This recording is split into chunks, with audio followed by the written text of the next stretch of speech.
last week, I had mentioned that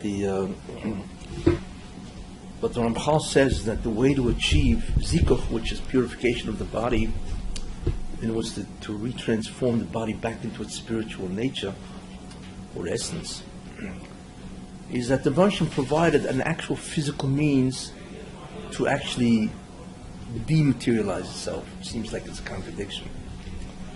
And he mentions, of course, that those physical means are the mitzvahs. So I thought it would be valuable, because I don't think anybody has ever done that, is to organize the entire Shas, really.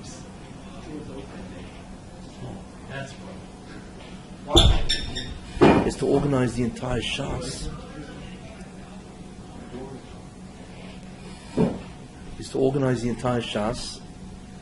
And we can get a tremendous overview. We get a tremendous overview of all the mitzvahs, which is very valuable.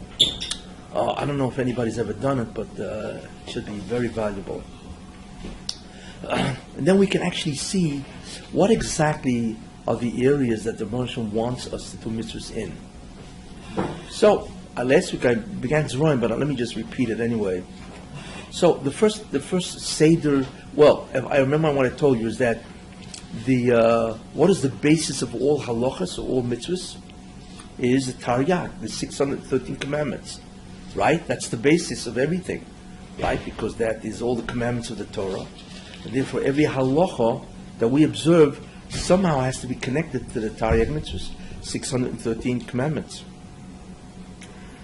The details of the Taryag, of the 613 mitzvahs, is the Mishnayos, because the Mishnayos fills in an enormous amount of details, because the Taryag mitzvahs is Torah Shebeksav, the written law, and the Torah Sheba'al Peh, oral law, of course, is the Mishnayos. So therefore, that provides all the details of the written law, and it also provides all the rabbinical decrees and enactments that they established. So therefore, the Mishnayos is really a tremendous amount of knowledge, ideas, and so on. And I just as an off, because it's worth, there are 4,192 Mishnayos in the entire Shas, 63 tractates. Each Mishnah has approximately, on average, 6 halachas. Therefore, if you multiply 6 times 4,192, what you realize is the Mishnayos offers you almost 25,000 different halachas in the entire law of the Torah. Kol Torah Kula, as they say, the entire, all of Torah. Imagine that, 25,000 halachas.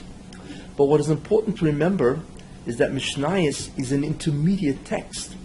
That means when Rabbeinu HaKadosh wrote the Mishnah, he assumed that you know a tremendous amount of data or information before you learn the Mishnah. So he really wrote what's called an intermediate textbook, the Mishnayos. And he left out a tremendous amount of introductory or prerequisite information that you need to know just to get through into the Mishnah. And then, right? And then you have information which is post-Mishnah, which is Rishonim, Achronim, commentaries, and so on. So if you really add up all the information of Mishnayos, besides the 25,000 halachas that are in Mishnayos, you probably walk away with between 100 and 130,000 halachas of the entire oral law. People don't realize that's a staggering amount of information. Staggering. And today there are many Mishnayos that are written that give you the introduction, and also a lot of post ideas in the Mishnayos. For instance, there's Kahati was the first who he originated the whole concept. And then you have a Mishnayos called Siyata Dishmaya, very good, tremendous. Then you have Art Scroll. And they have 3 different types of Mishnayos. They're now coming out with elucidated, and they have the original Mishnayos, and then they have the Risen Mishnayos. All of them attempt to provide not only an explanation of the Mishnah in depth, but also all the information that you have to know before you get to the Mishnah. and a great deal of information that is useful after you learn the Mishnah. So today, it's incredible what a person can learn. All the details of the entire Torah. It's astounding. But what's also interesting is Mishnayos is approximately 40% of the whole Shas. Why? Because if you know the Mishnayos, first of all, you know the whole Seder Zroim, and you know the whole Seder Taras, because basically they only have Mishnayos. And what about the other Masechtas and so on? You know them also. Why? Because not only you know the Mishnayos, but also you know every time it says in the Gemara, V'hotanan, and we learn the Mishnah, you know it, because you know the Mishnayos. And every time it says a Brisa, Tanu Rabbanan, we learn the Brisa, right? Most Brisas really are 80% Mishnah, 20% new material, Chiddush. Comes out, you learn Mishnayos, you know 40% of Shas. And it's all Yedias. So that's astounding. Therefore, when I meet people, I always tell them, I say, listen, if you learn Mishnayos, you will know 40% of Shas. You see. Therefore, if you learn 4 Mishnayos a day, you learn it well, you will finish in 3 years.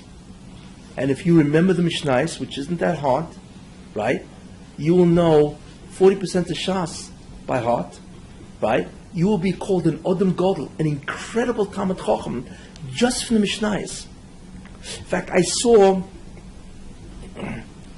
that Aryeh Levine, he wrote a commentary. Aryeh Levine wrote a commentary, a famous piece called the Tzaddik of Yerushalayim. He wrote a commentary on the Mishnayos, and he said, you know, the reason why the Gemara seems to encourage you to learn Gemara, it's in there's a whole Gemara about that. He says, because in those days all they had was the Mishnah. But he says that today, where they have a lot of different commentaries, and he wasn't even talking about what they have today, the Art Scroll and all the other Saikud Shmayim. And there's a new Mishnah called Be'er Mishnah. In fact, somebody wrote a Mishnah, I think he has 11 Masechtas, where he brings all the Gemara, the information in the Gemara, relevant to that Mishnah. So he says that today, if you learn Mishnah, it's like learning Gemara. In other words, it's the same thing as if you'd learn Gemara, except you don't go through the Shakavataria, which is the actual debate. But in terms of all the ideas that you pick up from the whole Talmud, Shas, Gemara, you have that. It's interesting. And he's right. But you have it in the form of what's called Yedias, which means knowledge or information or data. You see? So you don't have the Shakavataria. So if you learn the whole Mishnayos, in effect, you will have a massive amount of information in Shas. So if you want to become a Talmid Chacham, a tremendous Talmid Chacham in 3 years, okay, you can do that with Mishnayos. Of course, the main thing is to know it and review it and so on. Anyway, so Mishnayos, therefore, is the details of the Taryag. And with all the other information, it's clearly the details. Gemara deals with the problems of the Taryag. The problems, right? All the central, the issues and so on. And Shulchan Aruch is the application of the Taryag. Isn't that an interesting evolution? See? So, it's worthwhile, therefore, to take a look at the Siddur, Mishnayos, and to understand what the essential idea of the Mishnayos is, and therefore you'll understand the central idea, really, of all the mitzvahs and exactly what the Rebbe really wants. So, we take Zroim. So Zroim has many tractates and so on. It has brachos, then it has, many of the tractates that deal with agriculture. But the essential idea, as I said last week, is that the central idea of Zroim is object usage permissibility. Even if you own an object, you can't use it if it's agricultural, unless you perform a certain act that will allow the permissibility of its usage. What is that act? It's called hafrosha, where you have to separate a certain amount from the produce that you have, right? And you have to give it to the kohen, the matana. So therefore it comes, you're a kohen. There you are. So therefore it comes out, okay, that the entire Seder basically deals with all the different types of matanas or gifts, presents, that you give to the kohen by separating a taif. It's all about taif, right? Truma, Ma'aser Rishon, Ma'aser Sheni, and so on. All the challah, all the bikurim, and so on. So it talks about all the hafrasha, the separations that you need to give in all the agricultural products. Therefore, what we see is hafrasha, which means to separate, a tithe, and then to give it to the kohen is a device that will permit the usage of that grain or produce. That's the central idea of the entire Zroim. Now you may ask, well, that's fine, but why is brachas in Zroim? So some people want to say because you make a bracha over food, and food is agricultural, right? Not really. That's a cute teretz. I mean, there are people who say that. But if you really think about it, it's really very simple. Because Zroim is all about how do I permit the object usage, the agricultural usage, right? And I do that by a device called hafrasha. I separate, and I give it to the kohen. But essentially, that's a device to permit the usage of the produce. Well, what does a bracha do? The Gemara says, right, that you really can't use the food because it's God's, and it becomes permissible when you say a bracha. So a bracha, what's the definition of a bracha? Right? A bracha is a verbal declaration, right, that acknowledges the source of the object that you want to use, which is God, right? So therefore, a bracha is a device that permits the object usage of food. Same thing. That's why brachas is in Zroim. You see? And I might as well add, well, what about Kriya Shema? The first 3 prakim of brachas is Kriya Shema. What's that for? Anybody got any idea for that? There are different answers, whatever, but I will give you an answer which I think is so simple and so logical.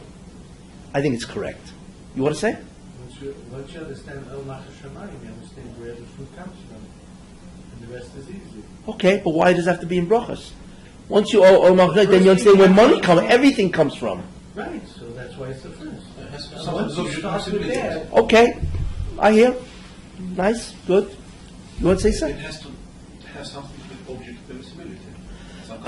That's what we're talking No, nothing. You say Kriya Shema and that's it. There's no object permissibility. about. Life permissibility. No, I'll give you. Usage of physical. No, let me tell you what I think, which is a beautiful, logical, as far as I'm concerned, answer. Here's the deal.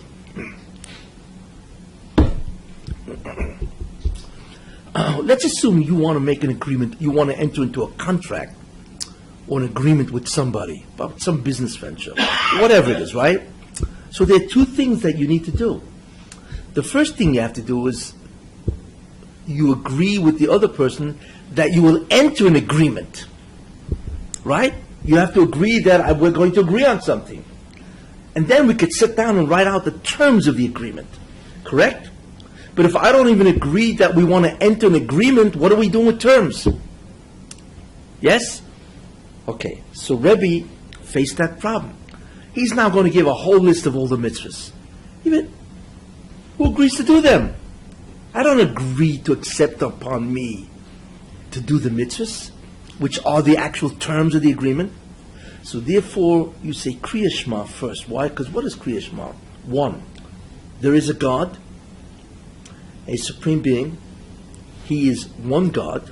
He's the only God. He's one God, right? Not only that, he's a king, right? And he's a king over you, right? So therefore, Kriya Shema is basically what?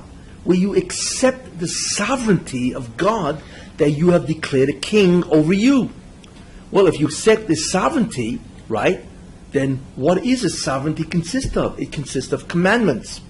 So when you say Kriya Shema, essentially you're saying, I accept his commandments, because I've accepted, I believe there is a God, he's a king, he's a sovereign over me, right? And therefore I will accept, right, his sovereignty, which are what? Which are commandments. That's what it means to be loyal to a king, right? Okay, what are the commandments of God? The Taryag. So the first couple of prakim that deal with Kriya Shema is because we need to agree that I agree to do the mitzvahs in the first place. Or without that, what are you giving me the mitzvahs for? Why am I learning Mishnayos if I've never agreed even, right, to the fact that we want an agreement? Therefore, you have Kriya Shema first. Just like a contract. What Rebbe is saying, first you've got to agree that you're going to do the mitzvahs. How? Because you've got to agree that he exists, that he's a king, that he's a sovereign, and you agree that he is your king. Now, once you agree to that, which is Kriya Shema, now I can give you the rest of the Mishnayos, the 4,100 Mishnayos. Isn't that beautiful? Simple. You see, that's why Kriya Shema comes first. Because without Kriya Shema, there's no obligation. You've never agreed that you're subject to his commandments. That's why the ikr of Kriya Shema is Ol Malchus Shemayim. That's what it means. You accept the yoke or the kingdom of heaven, and now we can begin to talk about the rest of the mitzvahs. So therefore, Kriya Shema, therefore the halachas of Kriya Shema in terms of the Mishnayos is the first 3 prakim, right? And then once I've agreed that he's my king and he directs my life, right? Now I can make requests. So the next 2 prakim is about Shemona Esrei, which is basically about issuing is really recognition of what he does and making requests.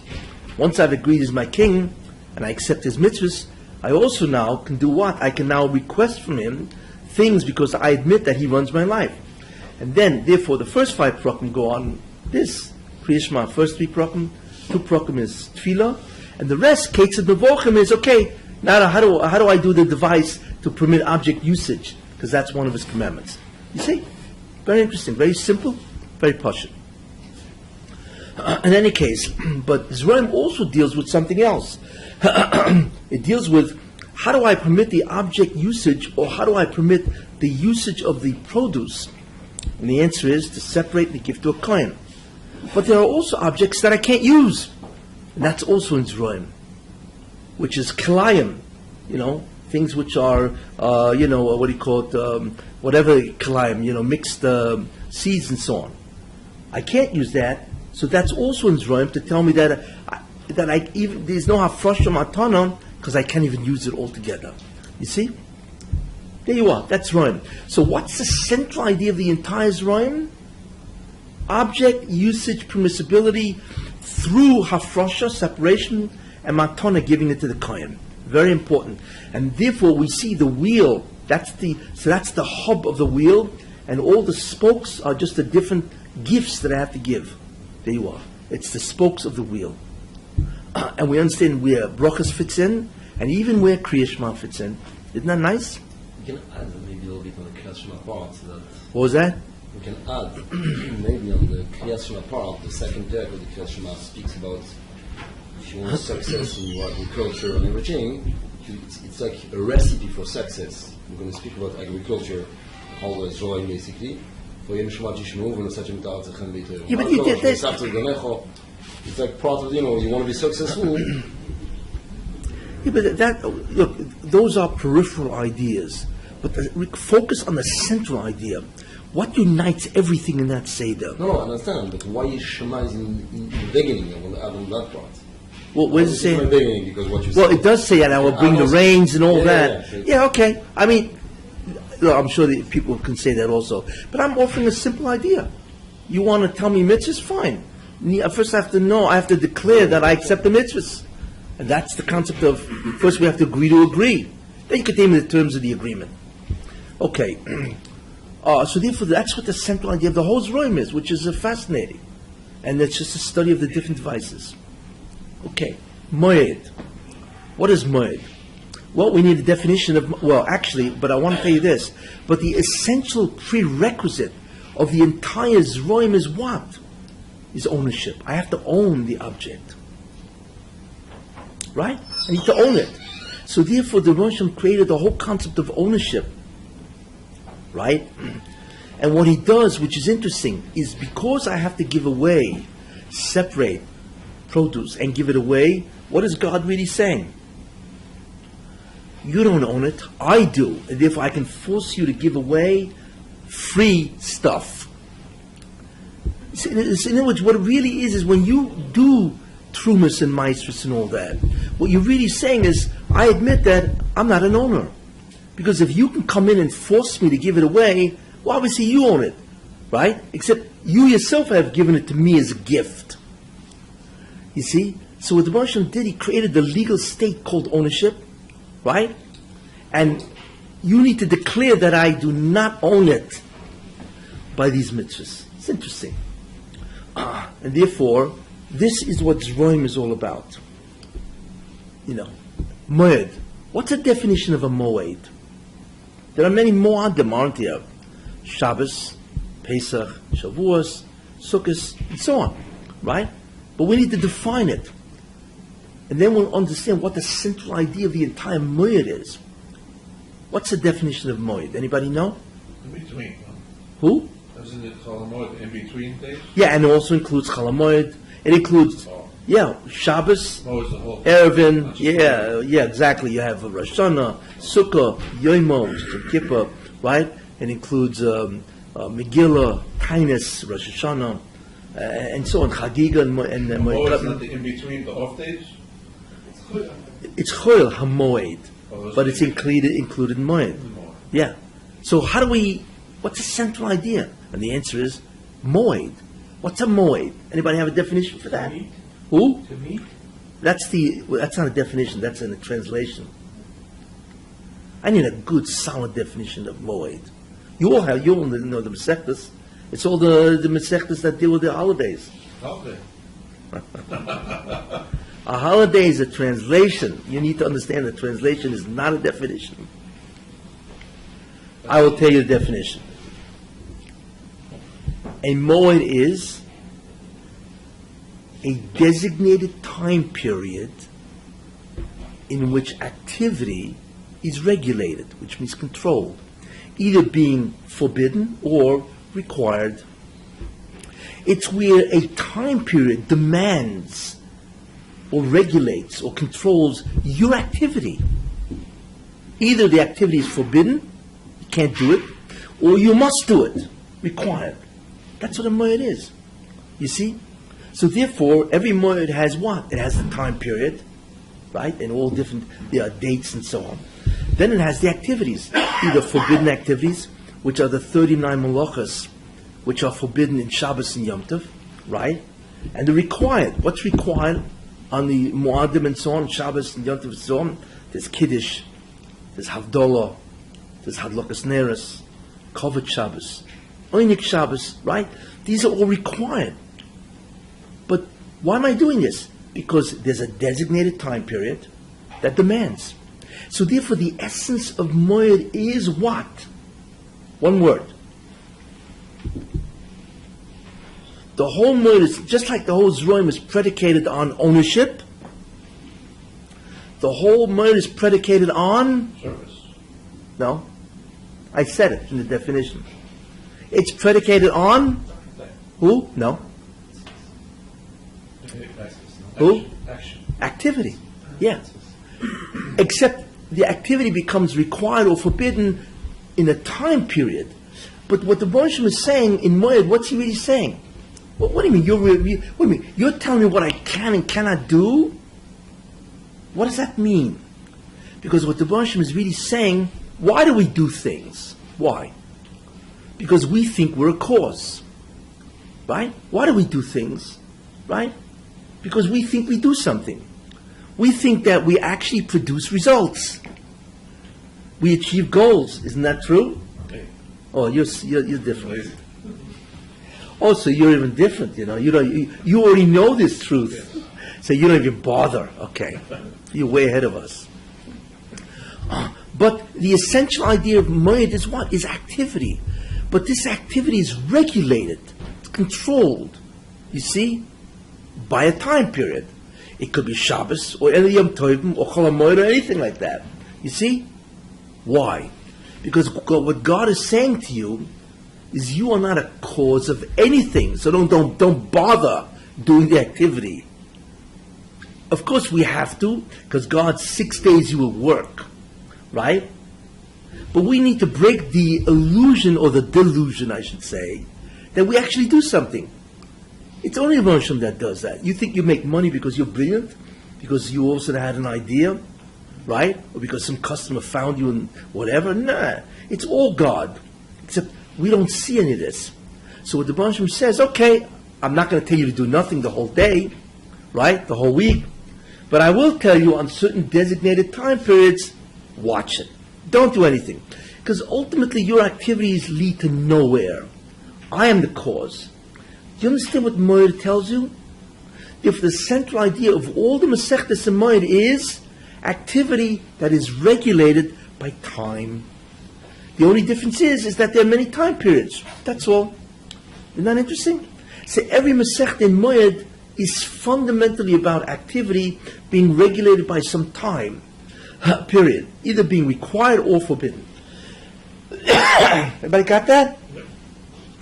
And therefore, the spokes of that are all the time periods. The Shabbos, there's Yom Tovim, there's Chol HaMoed, right? And then there's the rabbinical time periods, right? Purim, Hanukkah. But it's all about activities that you need to do or you got to stay away from. So essentially, God controls your activity, you see. But not, He won't do it totally. But the lesson is, you can't do really anything. It's I who do everything for you. I am the ultimate cause. And by the way, that realization that God is the only cause of what we do will be revealed to us in the 7,000th year. Because it says, V'hoyu Hashem nizkov levadei b'yom hahu. Hashem nizkov levadei b'yom hahu. And on that day, which is in the 7,000th year, after Mashiach, what will be revealed is that we caused nothing. Everything was orchestrated by God. The only thing we did is we had Bechira. What do we want to do? But whether we did it or not was purely up to Him. This is called Shabbos. What was that? This is Shabbos Millennium. It's Shabbos. Yeah, that's why Shabbos is Me'ein Olam Haba. Why? Because in Olam Haba we realize we don't do anything. He's the absolute cause. That's why. So Shabbos is really a Me'ein Olam Haba, and that's to teach us that idea. But halachically, that's what it does. Very interesting to know. Zroim is ownership, and Moed is Activity. and Moed is cause. Well, it's causes the lesson, but activity. You see? Interesting. One idea, one word determines what the Rebbe is trying to tell us. You own nothing, right? And you accomplish nothing. It's a rather sobering thought. Sounds encouraging so far. Sounds what? Encouraging. Encouraging. No, it's encouraging because don't overwork till you class. No, Moed tells you, don't work it. Moed tells you, Don't do crazy things. no, that's not doing crazy things. You don't do anything, even if they're normal. I'm the one that causes anything. Yeah, of course you shouldn't do crazy things. But what the essential message is, you accomplish zero. The only place man can accomplish, which is interesting, is the decision, should I do A or B? But whether you do A or B has nothing to do with you. The Rebbe may allow you to do A or B or whatever. It's a very important concept. Okay, Noshim. What's the essential idea of Noshim? What's a Noshim? Noshim is all about women. It's all about, so what do you have in Noshim? You have what? Okay, you have, oh wow. Empty box. You are a man of your word. I do. So if we don't do anything, then we don't have to do tshuva. Because we didn't do anything. Well, the only ones who do nothing, and if they don't have to do tshuva, are dead people. Everybody does something. So we do something. Yes. Yeah, even your thoughts are doing something. Man strives in 3 areas, dimensions. Thinking, speaking, and doing. So even if you don't do anything, all it means is that you're not doing anything with your hands, right? But you're still thinking and talking, right? What? Right? You're still striving. You're supposed to do Ramat and say. Yeah. So there's no such thing. The only people that do nothing are dead. So we do something. Yes. But before you said we do nothing. I didn't say that. I said we accomplish nothing. I used the word accomplish nothing. Because He is the ultimate cause. We accomplish nothing. That's what Moed is about. That God can say activity is regulated on specific time periods, either being forbidden or permitted, or required, I should say. And that teaches us that activity, which is the essence of Moed, really accomplishes nothing. It is God that does everything for us. even though we don't see this. Very important lesson. And like I said, that hasaga, right? That he is what's called a yichud shlitosoi, that he is the absolute ruler of actions or results and actions, is in Olam Haba in the 7,000th year. That's when we realize that. Okay? Even in Yemais Mashiach, we don't have yichud shlitosoi. We don't have that hasaga. Because even in Yemais Mashiach, right, what do we have? Right? We still do things, except things will appear, but we don't realize the absoluteness of the fact that we really do nothing. It's only the Rebbe Hashem that does anything. You see? In any case. And by the way, that's what Yontef really is. Yontef is the time period of Yemais Mashiach. Not Shabbos? No. Shabbos is the Yontef of Olam Haba. I don't get into the whole thing, but they're two different. That's why in Shabbos, nothing is permitted. Yeah, you want to give that out? Nothing is permitted. Why is nothing permitted? Because we do nothing. But Yontef is the area of the Mashiach, and therefore we do certain things, and that's why Oichel Nefesh is permitted. Oichel Nefesh is permitted. I saw.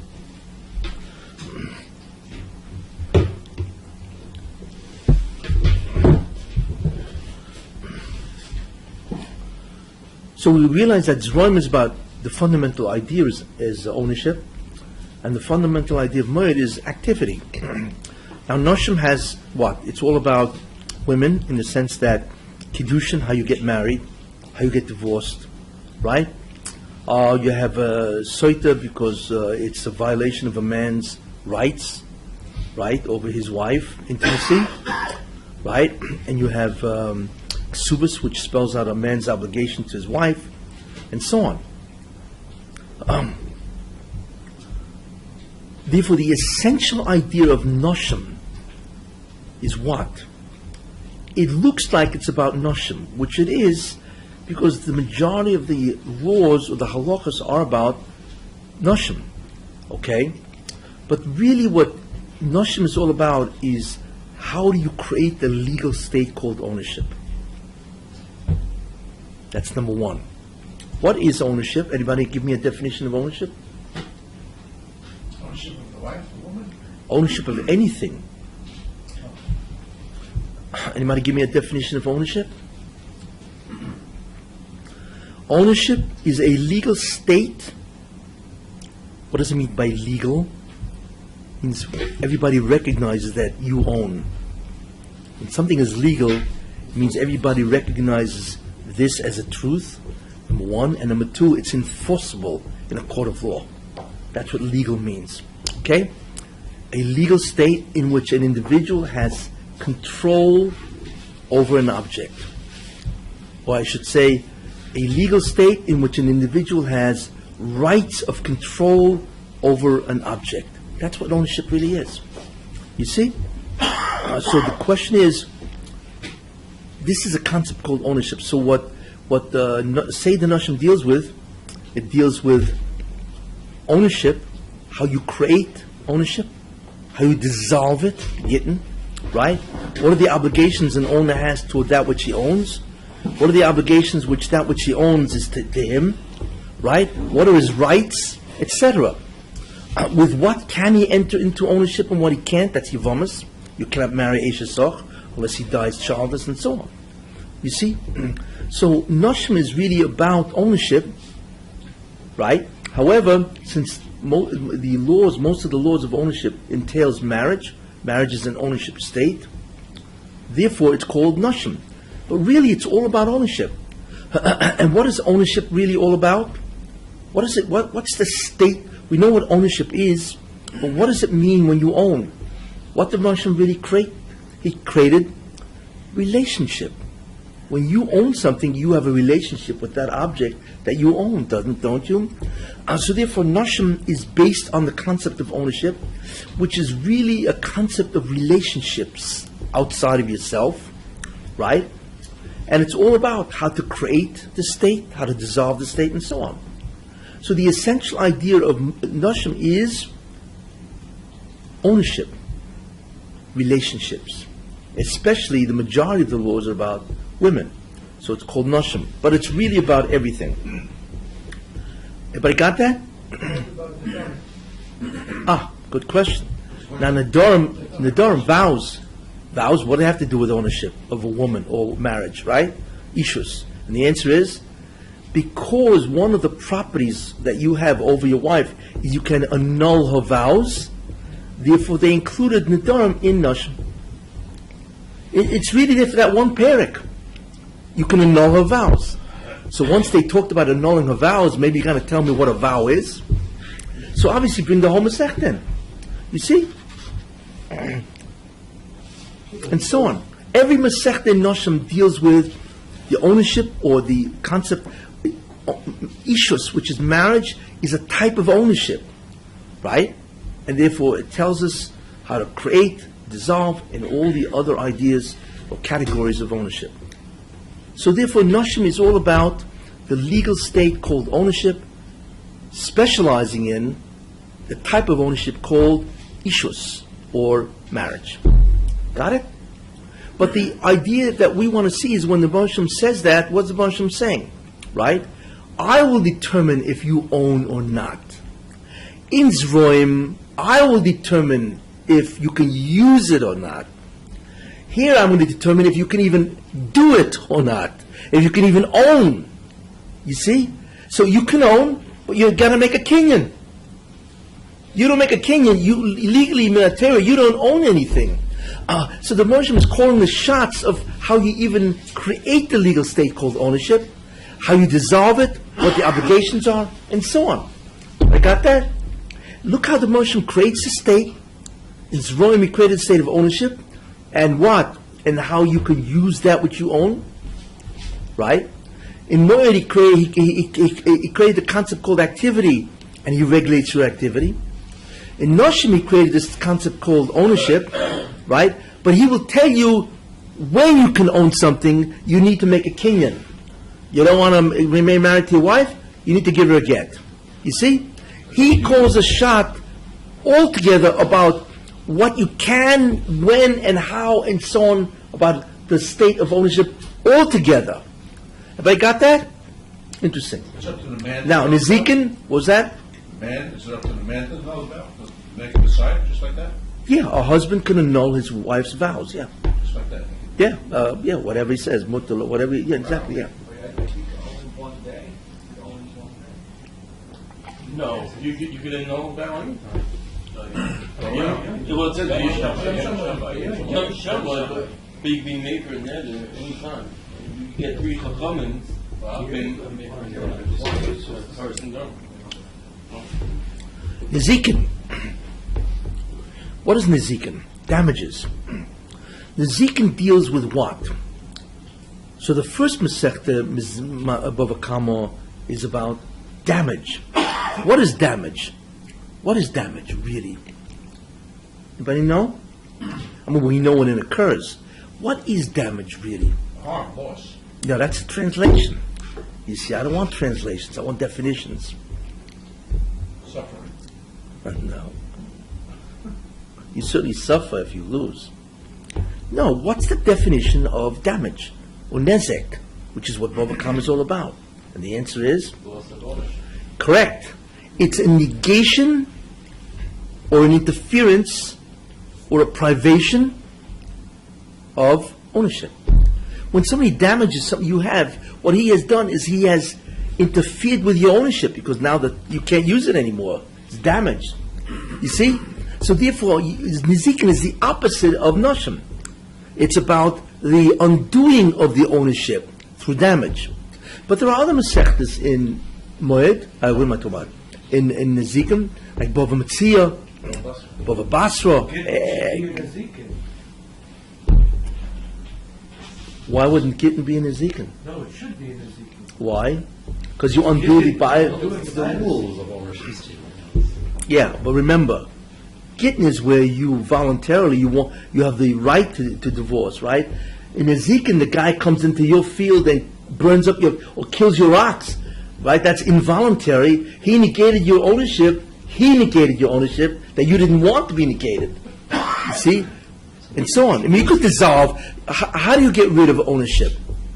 One, you sell it, you bequeath it, you give it away as a gift, you mafker it, which means declare it ownerless. You see, there are many ways to get rid of an object, but you did it, willingly. Nezikin is where somebody did it for you unwillingly, and therefore you have to compensate. But what about the rest of the Masechtas, Bava Metzia and so on? Because Seder Nezikin doesn't deal just with damage, which is what? Which is an interference in ownership. It deals with problems of money. Who owns this? Shnai Merchson, two people grabbing a talus, right? What's the problem in that Mishnah? What's the central idea? Right? Taking away ownership. Suffolk Bilas. Who owns this? So two guys are grabbing a talus. The question is, who owns it? So that's a problem in own. It's monetary issues. You see? So if you two guys are, why is there a monetary issue about who owns the talus? Because it's a conflict. Edom Metzias is a problem because I don't know who owns it. In other words, Nezikin is all about monetary issues, problems with ownership, money, or actually problems with ownership.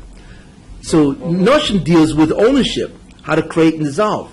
Nezikin deals with problems of ownership. We're taking away ownership from somebody else. Shnai Merchson, I want to take this ownership. This guy wants to take it away from me. Yeah, well, that's called problems of money. Who owns? And so therefore Nezikin, what? But Vabasa deals with, Hezekiah. There's a lot of ideas,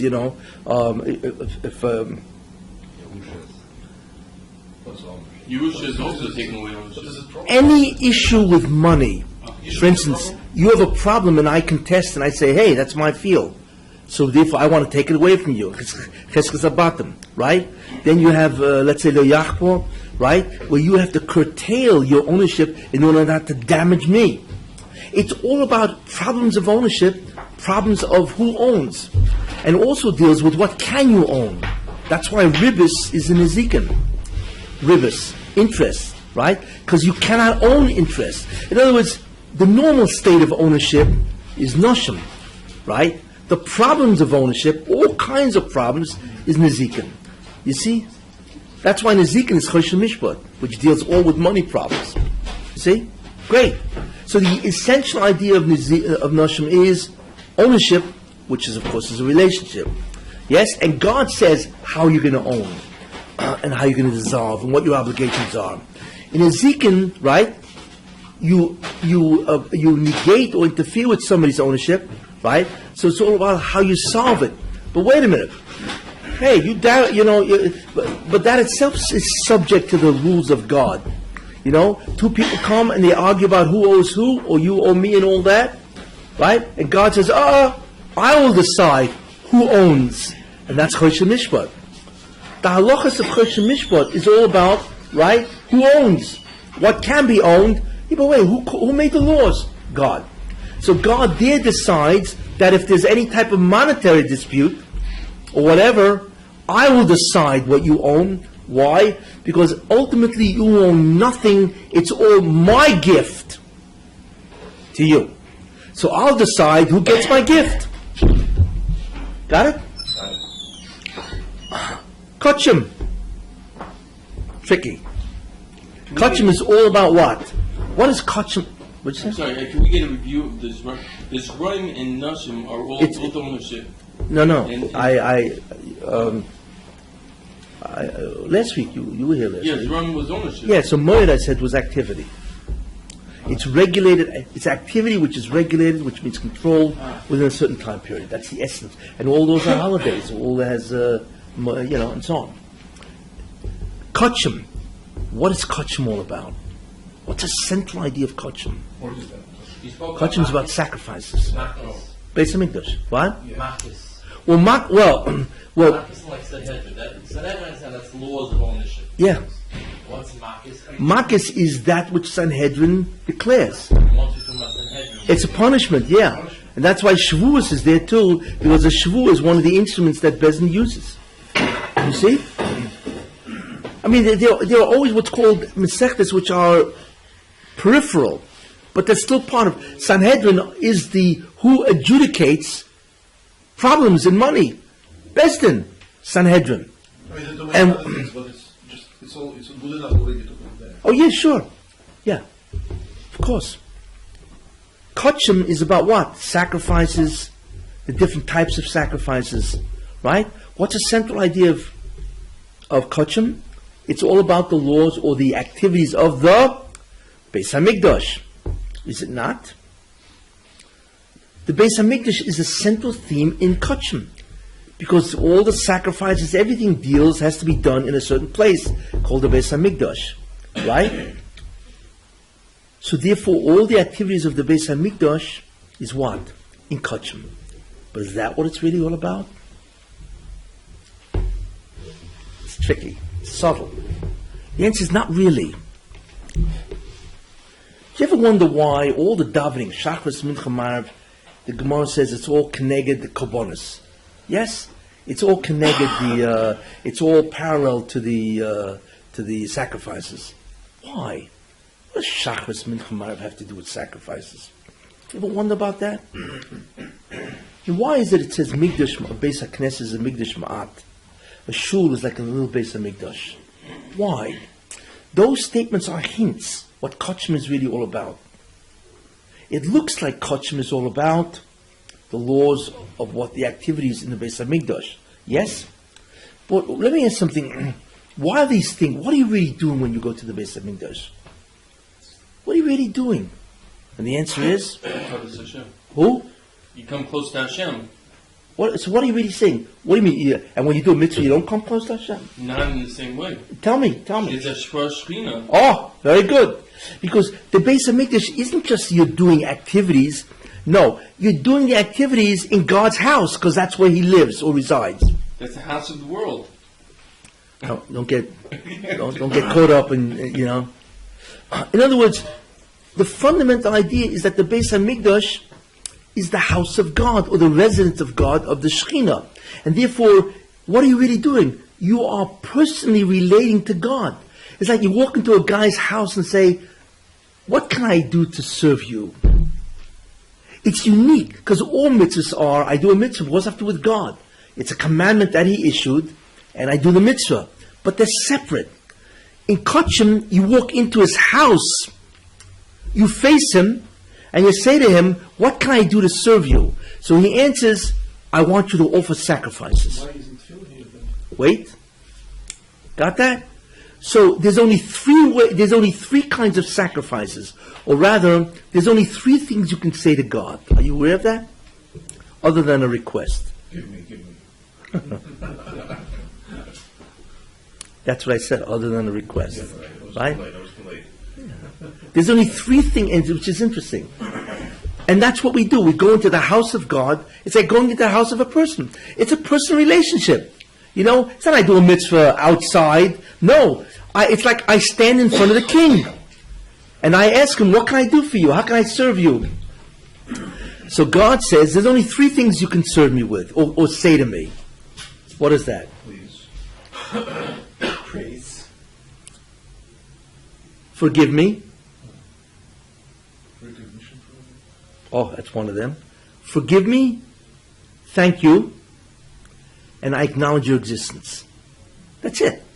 Those are the only thing you could say. Either forgive me, and that's the chatas and the osham, right?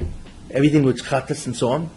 Thank you, the shlomim and the toida, and all the right, and all the other thanksgiving, the durham and the dovas, right? And I acknowledge that's the tomid. There are many avodas that you do that acknowledges existence. That's it. So you go into the house of God, right? It's a personal relationship. You see? And therefore, well, how can I serve you? Well, you want to serve me, but you serve me through sacrifice. That's how you do it. In other words, the sacrifice represents you in many ways. That's what Ramban says that. So therefore, I serve God, that's His house, the Shekhinah, and I serve in one of three ways. Either I say, I'm sorry, forgive me, or I say, thank you, or I say, I acknowledge your existence. You see? That's it. So that's what Kachim really is. It looks like it's all about the Beis HaMikdash, which of course it is. But it's much deeper than that. it is a mitzvah. It's the only mitzvah where you directly face God and you do His service in His house with facing Him, and that's the relationship. You see, it's interesting. So therefore, Kachim is all about what? It's about a spiritual entity called God in His house, and these are the services that you do. That's why, what is tefillah? Tefillah is the only thing. You go into a shul, and that's like that's why it's a Mikdash mat. It's like that's why it's like a base of Mikdash. And what do you do there? You pray. Pray to who? You pray to God. That's the only mitzvah where you have a direct contact with God. You see, when you put on tefillin, it's tefillin, what does it have to do with Him? Of course it's a mitzvah. You observe Shabbos, right? Right? What does it have to do with Him? These are commandments that He gave. But the Beis HaMikdash is you are doing His commandment to Him directly. Tefillah, who do you pray to? Baruch Atah Hashem, you're saying, blessed are you, God. That means, I'm in your house, which is the shul. That's why Chazal saying, once the Beis HaMikdash was destroyed, right, they created 3 other ways, or other ways to serve Him, right? Which means to serve Him in His house. So, the shul is our Beis HaMikdash, and the Shekhinah is represented by the Sefer Torah in the Aron, and our service is Shachris Mincha Ma'ariv. Those are connected to Talmuds and so on. You see? That is why Chazal, who knew intimately what the real story is, said that we want to substitute what used to happen in the Beis HaMikdash. What? It could be in Kachim too. Theoretically, it could be in Kachim, yeah. It could be. It's made of brochas too. Who you're talking about? Well, no, Shmona Esrei. It's the tefillos of Shmona Esrei, not Kriya Shema, right? Kriya Shema is accepting His Malchus. But it's there once you've accepted His Malchus, accepted Him as King, His kingship, right? So then we can request, we can make requests. You see, but theoretically, you're right. A brochas, or that section of brochas, could theoretically be in Kachim, exactly, because they both really are the same thing. Remember, so the essence of Kachim is that you are doing a mitzvah in His presence, in His house. And you're doing it the only thing that way you can serve Him. Forgive me, thank you, or acknowledge your existence. There's nothing more to say. And requests, right? But those are not the essential ideas really of tefillah. Because He does what He wants anyway. Tefillin and Shabbos is a sign, like on a billboard. You see a sign getting to a direction where you want. Yeah, but I don't want. That's a different concept. Why? There's 3 signs. Shabbos is a sign, Tefillin is a sign, and Bris. Why? I don't want to get into it's like that. a sign on a highway. You have to know where to go. But the Beis HaMikdash is where you need to get to. That's the destination. Because that's where He lives. That's Yeah. That's So- Shekhinah is still Shruya to this day. It's still there. Yeah, but there's no korbanos. We don't serve Him in any way. So the only place that we have that He has a residence in a certain sense is a shul, and we do a mitzvah to Him. We directly relate to God. So therefore, Kachim is about the relationship that we have directly to an entity, God Himself. And that brings me to the last thing, Taharas. What is Taharas all about? Taharas is, what do we have in Taharas? Kalim, right? Kalim, you have Olas, Negoim, Yodayim, Uksan. Nida, what is Taharas really all about? Purity. Well, the word Tahari means purity, but no, it's not what That's it's just a about. definition. No, but Nida is about purity also. No. Either, well, that's a fact.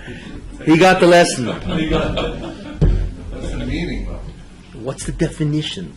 What's the central idea of the whole Taharas? All 12 Masechtas. What is it? Not easy. But I'll tell you. Taharas, there's only 2 things that go on in Taharas, believe it or not. There's only 2 things. And there's only one question you have to answer in the whole Taharas. The only two entities that are present in Taharas is an object and a spiritual entity called Tumah. That's it. And the question that we need to ask in Taharas, is this object Tomei or not? That's it. The whole Taharas deals with 2 things. Objects and those objects, and the spiritual entity called Tumah. And the question is, does the Tumah now reside in the object or not? Is the object Tumah or Tor? Tumah means that the Tumah resides in the object, and Tor means that there is no Tumah in the object. Taharis is a negative state. Got it? So therefore, Taharis deals with this, and I will give you the central idea. Taharis deals with the laws that govern the flow of a spiritual entity called Tumah and its relationship to objects. That's it. So therefore, all the Masechtas and Taharis are about that. Kalim is all about objects that can accept Tumah and can't, right? And so on, right? Then you have Orus, which is how to transmit the Tumah. Nigoyim is a type of transmitter. It's a person who has Tumah in him, right? And then you have what? You have then you have either about objects or Tumah. Your Daim is all about hands on Matame. Uksin is about objects. And so on. Machshirin is about how to prepare an object that it can even, Tumah can reside there. Nida is a certain type of Matame. And so on. Pora is all about the removal of Tumah. How to get rid of the Tumah. Mikvos is about how to get rid of the Tumah. See, it's all about object and Tumah. Does the object have Tumah or not? So, we need to know the laws of how it can enter and how you can kick it out. Everybody got that? Isn't that amazing? It's pretty simple. You simplified it. I'm going to watch this over and over. It's incredible. And every Masechta, remember, I'm trying to identify the hub. And then immediately you see all the Masechtas as the spokes of the wheel. But this gives you a tremendous clarity. So you now know whatever Masechta you learn, the first thing you ask is, what's the central idea of the Seder, the order? And what this Masechta deals with, what spoke, what aspect of the central idea of the order? It's the whole Shas.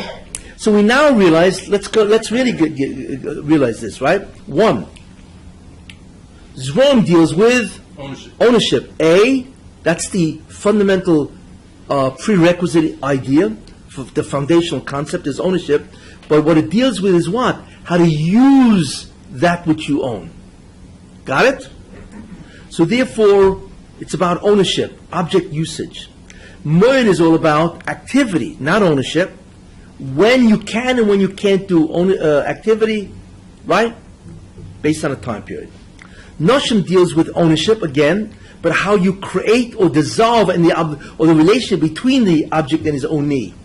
Got it? It's also about ownership, but not how you use that which you own, but how you even create, dissolve the state. Nezikin deals with the negation of ownership, yes, and all the problems of who owns and what can be owned. Kachim deals with a spiritual entity who is called God and how to do service to him in his house. And Taharis deals with a spiritual entity called Tumah and how it relates to objects. Is it in or out of the object? How it gets in, how you kick it out. So therefore the whole Shas deals with what? Object usage, permissibility of what you own. Object usage, activity regulation, ownership creation, ownership resolution, who owns, yes, serving an entity, God, and dealing with a Tumah entity, spiritual entity, Tumah. That's it. That's the whole Shas. Isn't that amazing? The objective is to get... You realize we can now make a scene? We just did. Just did. The objective is to get closer to Hashem. Yeah. All of this is to get closer to Hashem. But see, what's important is we see there for the Rebbeinu created many things. First, he had to create ownership, or else the Zroim and Noshim don't make sense if there's no ownership. Then he had to allow you to do activity. So ownership is one, activity is two, that covers half Shas. Nizikin, which is the negation of ownership, is also ownership. You see? So far, in 4 Sodom, we only have ownership and activity. Kachim and Taharis deal with two spiritual entities, right? And how to deal with those two spiritual entities. There you are. So the whole Shas is predicated or based on 3 ideas. Ownership, activity, and to deal with the spiritual entities, either God or Tumah. It's the whole Shas. Isn't that astounding? To get closer to Hashem, all of this. Every mitzvah gets closer to Hashem. But I'm telling you, the Rambam therefore created ownership, activity, and also dealing with spiritual entities, either God in the Beis Hamikdash or Tumah where it is. That's it. And all 63 Masechtas do what? They're just the spokes in whatever hub we're talking about. You see? So once you know this, you now can go back, which is an interesting exercise. Go back through each Masechta and see how it emerges from that hub. And write it down. You don't realize that's an incredible guide to the whole Shas. And then, of course, there are all breakdowns and categories and subcategories of many different details, of course. But ultimately, they all stem from this idea. You see? And there's one more thing which I left out, which nobody called me on. The essential idea is ownership, which is how you relate to other things, how you deal with God or Tumah, and activity, right? But there's something else I left out. And therefore, who? What does that deal with? What's the essential idea of us? Exactly, very good. Who? Beautiful. It's behavior. What should your behavior be? You see, that concept of midas or bein ibn chaverei. So Masechet Avos deals with what should your behavior be. Oh, I was about to ask that. So why is it Nezikin? You answered the question, really. Because the basic way to behave is what? Is don't mess up your friend. You know, bein ad mechaveroi. Midas is right. Is usually bein ad mechaveroi, and all the other things, right?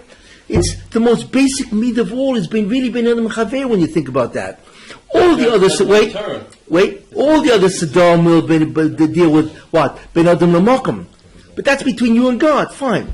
But bein ad mechaveroi is really midas. That's why it's in Nezikin. Because Nezikin is always an interference, right? It's always interfering with somebody, some other person. Because that's what Chesed Mishpat is about. You and somebody, the two litigants are two guys. So therefore, office which deals with what's called correct behavior is fundamentally what is correct behavior in terms of bein adam lechaverei, between a person and his other. You see? Who? Well, it's respect everything in a sense. But certainly the most important thing is respect what he owns. That's all cases in courts is bein adam lechaverei. That's the point. Nobody brings you to court because you're Machal Shabbos. It's you and God. And that's why Avos is in, but that's the fourth. So the first concept is ownership and how to use what you own. The second thing, and I'm skipping to Noshim, is how to create the ownership, right? The third thing is how to solve ownership problems. Those are 3 Siddharim, right? So ownership is relationship. But there's also activity, your activity, A. Your activity with others is Midas, is Avos. And also, how do you relate to God, and how do you relate to the spiritual entity called Tumah? That's the whole Torah. Amen. What does Amen mean? Should be. It is. Isn't that amazing to boil down the whole Torah into its essential ideas? You got something else? Avodah Zarah. Come on. Why is Avodah Zarah in Ezekiel? What is Avodah? Correct. You are declaring when you're over Avodah Zarah, worshipping idols, that there's another God, right? You have now interfered with God and His ownership because you now just said, well, there's somebody else. They own part of the Bria. They own part of the universe because they're God too. Excuse me. I'm the owner, right? Not them. So by creating an illusionary owner, you have now, so to speak, you have declared a damage to God that you're not the only one who owns everything, right? There's somebody else out there, another God, Nezikin. Yeah, because that's damage to God. Imagine if I go to bed and say, he doesn't own it, I own it. or that guy owns it. Isn't that a negation of ownership? Is negation of your connection to the entire creation? Of course it is. That's why Avodah Zarah is in Ezekiel. Anybody else? Well, I said Nadarim. Nadarim is because since Nashim is about how to create ownership, right? And the majority of the ownership in Nashim is Ishus, which is marriage. It also talks about the rights of a husband over his wife. And since a husband can negate or annul the vow of his wife, so that parak has to be in Nashim. In order to say, what do you mean annul a vow? What is a vow? So you got to bring in the rest. What about Nazir?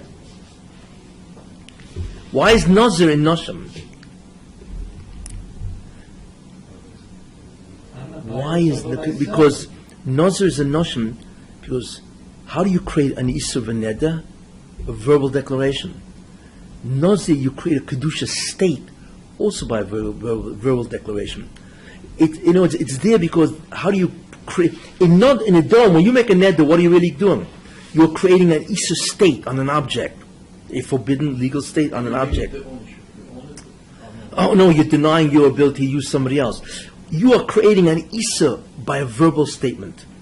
In Nazir, you're using the same device, which is a verbal statement, except it doesn't create an Isur. Actually, it does to a certain extent, but it creates a Kedusha state called a Nazir, and that creates Isurim. You see, but it's the same mechanism that can create two different things. So therefore, Nazir is in Nashim. Anybody else? That kind of comes from Nidarim, but it doesn't really come from Nashim. Is all about making ownership, right? Yeah, Nazir Yeah. ownership also. You No. What, believe in the ownership. talk about Nazir and Nidarim. No, Well, I'm saying the reason why Nazir is in Nashim, there's no ownership involved, but the very mechanism that creates a neder, verbal declaration, also creates Nazirus, which is a Kedusha state. So therefore, it's very similar laws. So therefore, many times you find that something isn't something because of there's a connection, a peripheral relationship. So Rebbe decided to put it there. You see? Anyway, we just went through the whole Shas. But the key always is what? The key is always to look at the central idea. The key is to look at the central idea of each Seder. Then you find how each thing is not, each Masechta is a spoke of a hub, of a wheel.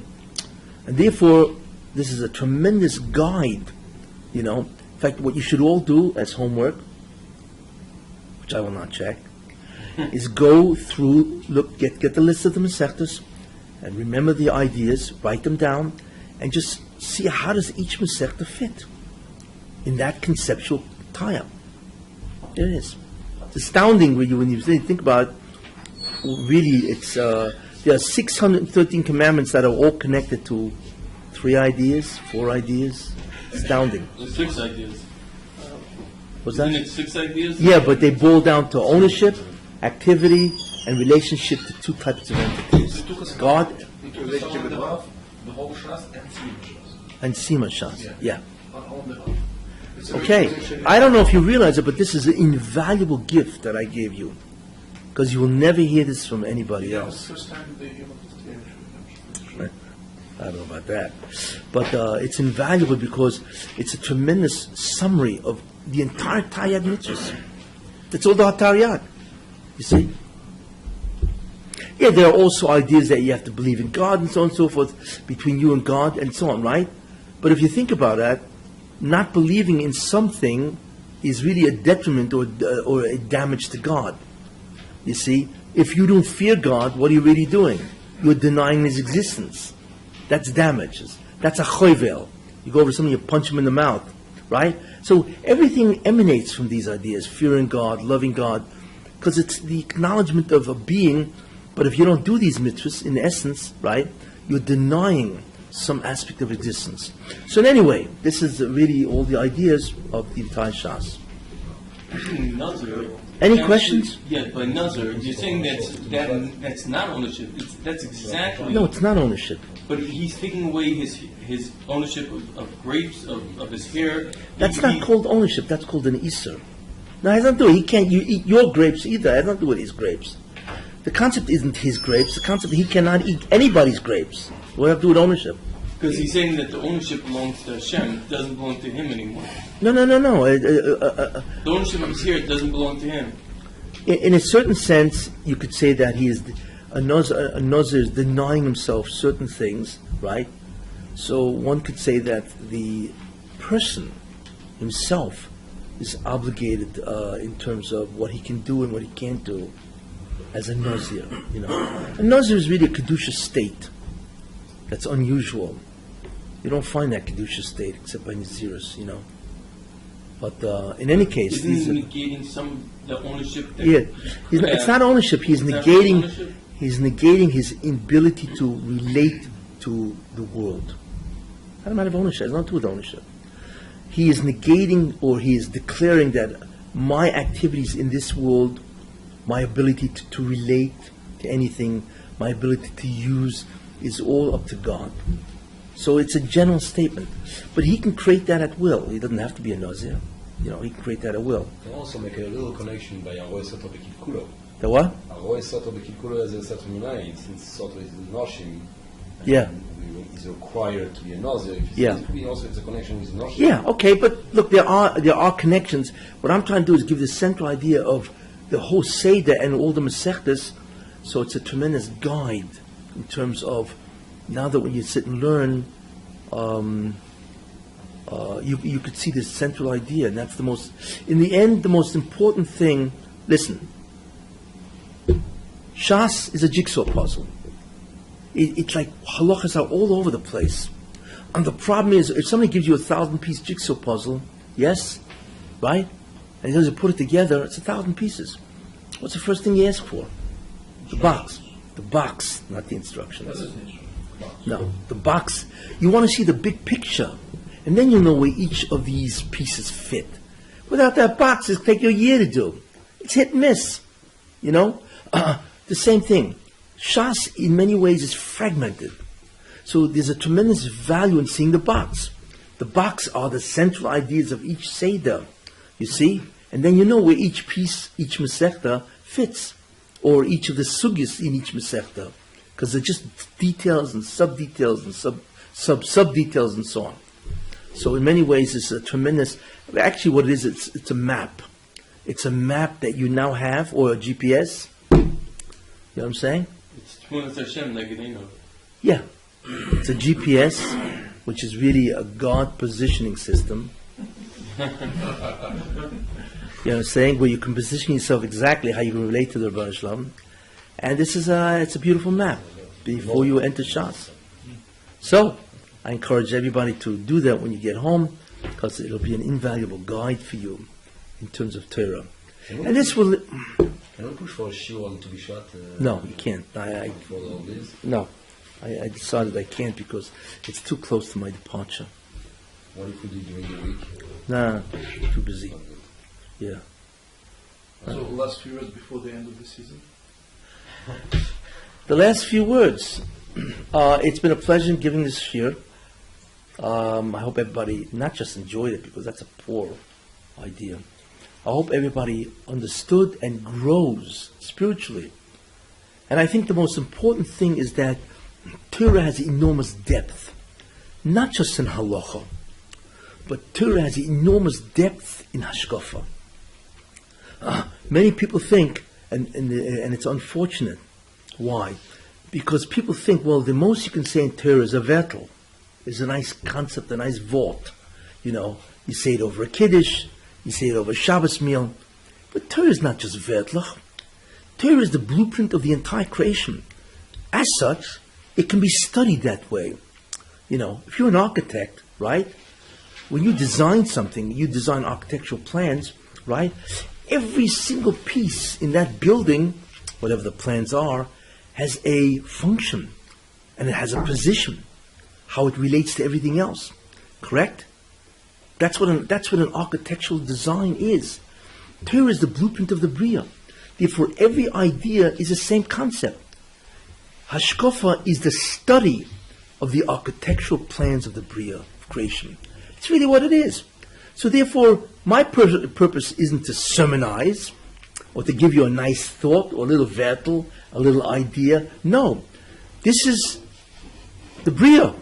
We are now studying the blueprints.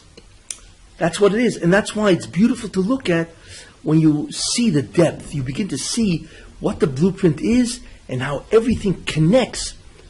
In science, they have a word for this. It's called elegance. Elegance is where everything fits in just an incredible way. You see, when you study Torah at this depth, which is Hashkafa, which is the study of the blueprint of the Bria, then it is an incredible elegance to view Judaism and Torah that way. You see, that's what I hope you take away. That Hashkafa isn't, by the way, I'm also learning Hashkafa. You know, what are you talking about? Remember, what is Halacha really all about? I want to give you the difference. Remember, Hashkafa is the study of the architectural plans of creation. Everything. And that's what we're really going through. What is the study of halachas really all about? Remember what I said halacha really is? A halacha is a trigger or a switch to bring down an ore that will retransform your body into a spiritual state. But it's a trigger, it's a switch. It's not this circuit. You see, it doesn't tell you, it's like, I'm going to teach you all about the light switch. Fine. What does it have to do with all the circuits and the wires and the resistors and the capacitors and the transformers, and so on, So really, of course, I'm not in any way denying, but I'm giving you its place in the system. The study of halachas ultimately is triggers or switches or regulators or dials, you see. But when you think about it, what about what the dial is controlling? What about the whole mechanism? You see, you go into a car, right? And you turn on the switch, and all of a sudden the car starts. What, right? So what are you going to do? Well, you know what the car's all about? It's all about the driving shaft, the wheel shaft, and it's all about the key. Is that what it's all about? What do you mean? There's a whole front transmission and back to this car. Whatever happened to that? So the study of the drive shaft, which is the key, I'm just showing you, is really a study of halachas. It's the switch that turns on the motor. But what motor? There's a motor? You mean there's a differential in the back? There's a transmission with gears? Really? Yeah, that's hashkafa. That's why the Ramchal places such incredible emphasis on the study of hashkafa. Because it's really the study of the whole automobile, car. Why do we have to be a professional electrician when we could just take that switch and flick it open with halacha? You're saying hashkafa, we have to learn all the wires, why the red wires here, the blue wires. I mean, why do you have to do that? Yeah, why? That's a good question. And the answer is, no, the answer is, because God wants you to know His system. That's why it says, right, V'ha'atoresh v'das, right? Keshem Elokim, B'shamayim Yimal, of Yodata Hayoim. That's how it starts. Yodata Hayoim, and you'll know this day, right? Hashem Elokim, God is the master, the Lord of the universe. In the heavens above and on the earth below, there is no other. But it says V'yodata Hayoim. He wants you to know. And the Ramchal says that's the chiyuv to learn Hashkafa. Or the first mitzvah in the Torah is Lodas Hashem, to know God. How? Through the halachas? No, through Hashkafa. You can only know God. To know God means who He is, what He did, what's His relationship to the creation, why did He create man, what does He want from us. This is all part of to know God. Lodas Hashem is to know God and His actions. Therefore, the actions of God is the totality of creation. That's why the Ramchal, many people say, that's the mitzvah to learn Hashkafa. You see? And then there's the triggers. You have to know the halachas, because without that, how do you observe the commandments and so on. But I'm just telling you, the commandments or the Taryag mitzvahs are fundamentally the halachas, the triggers or the switches that do the job of bringing down the ore. But the Rebbe doesn't want you to know the triggers and then walk away. He wants you to know my whole creation. Who am I and what did I do? So you have to be an electrical engineer. Correct. With a doctorate in order to be a firm yid. Well, you have to be an electrical engineer. You just have to... With that same muscle. To know where all the wires that's when... think about like as a It is a Torah class. Why do people learn? Why? That's the mindset, you're from here. You have to be an electrician who enjoys wires. Why? Why? Pizza. You even have to know my Pizza.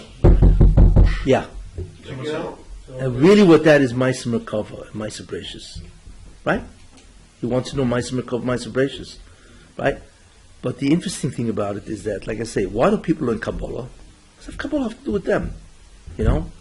So you could say, well, if you learn Kabbalah, then when you Mechavan Hashem, or Yichud, you'll know what happens. What do I care what happens?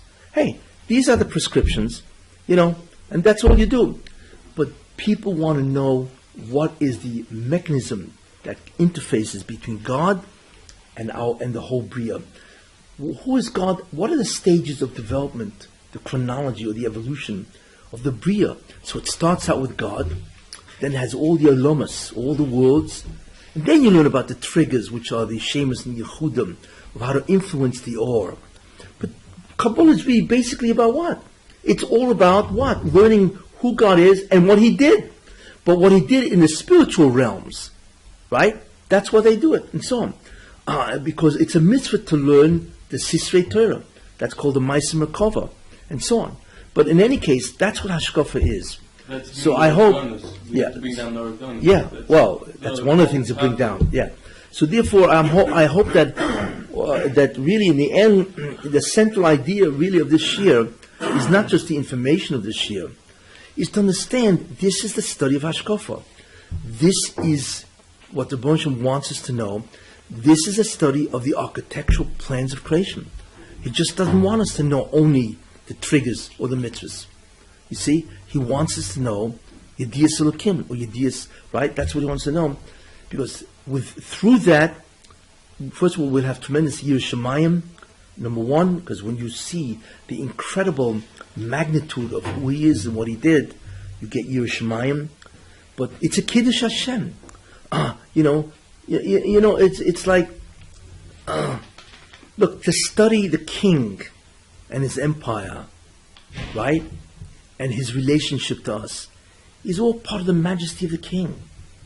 You know, a guy's going to say, I'm not interested in any of this, just tell me what to do. Well, that's a bizoyin to the king, right? It's a bizoyin. The man. Every spirit knows the entire lineage of the family, etc. But the study the king and his doings, his activities, what he created, this is part of the godless, the majesty of the king. That's how he declares majesty, that what you did is so awesome, we need to study it. You know, you maybe say, well, what pragmatic use does it have? Okay? That's one idea. But the pragmatic use itself is the Torah of this type of Torah. Why do you study Kachim? Nobody studies this anymore. But there's an Indian in studying Torah, whether you can use it or not. Everybody says that. That's why we learn Kachim, we learn Taras.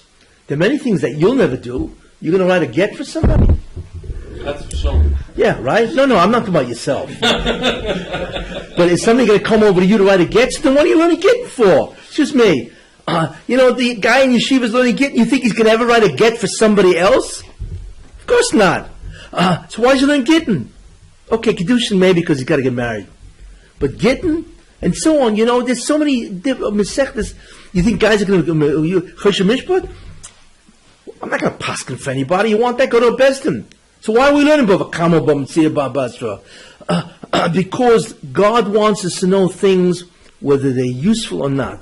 It's like they say, why do we have to learn the laws of Ben Sura Moira, a rebellious son?